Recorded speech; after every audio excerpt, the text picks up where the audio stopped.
Perkara dugaan korupsi suap penerbitan izin usaha pertambangan, IUP, yang menyeret nama besar di Kalimantan Timur akhirnya memasuki babak penting.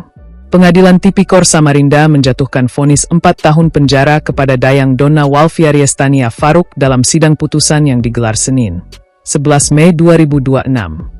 Majelis Hakim menyatakan Donna terbukti secara sah dan meyakinkan turut serta melakukan tindak pidana korupsi sebagaimana dakwaan alternatif pertama jaksa penuntut umum. Selain pidana penjara, Hakim juga menjatuhkan denda 100 juta rupiah subsidiar 60 hari kurungan serta kewajiban membayar uang pengganti sebesar 3 miliar rupiah. Jika tidak dibayarkan, harta benda terdakwa dapat disita dan dilelang, atau diganti tambahan hukuman penjara selama 1 tahun. Sidang dipimpin Hakim Ketua Radityo Baskoro bersama Hakim anggota Lili Evelyn dan Suprapto. Dalam pertimbangannya, Majelis menilai Donna terlibat dalam praktik suap perpanjangan IUP tambang yang terjadi dalam rentang 2013 hingga 2018 di Kalimantan Timur. Kuasa hukum Donna, Hendrik Kusnianto, menjelaskan bahwa kliennya memilih menerima putusan dan tidak mengajukan banding karena sudah lelah menghadapi proses hukum yang panjang. Hendrik menyebut Donna memutuskan menjalani putusan tersebut meskipun tim kuasa hukum masih memiliki sejumlah catatan terhadap pertimbangan hakim. Hendrik juga mempertanyakan pertimbangan majelis hakim terkait unsur turut serta yang dikaitkan dengan almarhum Awang Faruk Ishak.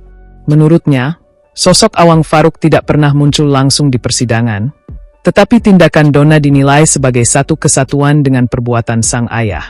Sementara itu, Jaksa Penuntut Umum KPK, Ricky B. Maghas, mengapresiasi putusan majelis hakim karena dinilai membuktikan dakwaan terkait penerimaan suap dan pasal 12B. Namun, Ricky mengakui vonis 4 tahun tersebut lebih rendah dibanding tuntutan jaksa yang sebelumnya meminta hukuman 6 tahun 10 bulan penjara. Karena itu, pihak jaksa masih menyatakan pikir-pikir sebelum menentukan langkah hukum lanjutan. Angle paling menarik dari perkara ini adalah keputusan Donna Faruk untuk tidak melawan putusan meski vonis masih jauh di bawah tuntutan jaksa. Sikap menerima hukuman memperlihatkan adanya kelelahan psikologis setelah menjalani proses hukum panjang yang terus menjadi sorotan publik di Kalimantan Timur. Kasus ini juga membuka kembali perhatian terhadap warisan persoalan tambang dan relasi kekuasaan di Kaltim.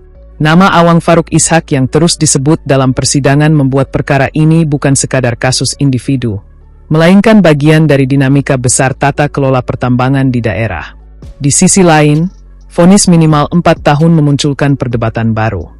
Sebagian melihat putusan itu sebagai bentuk pertimbangan hakim terhadap posisi terdakwa, sementara sebagian lain mempertanyakan apakah hukuman tersebut cukup memberi efek jera dalam kasus korupsi sektor sumber daya alam.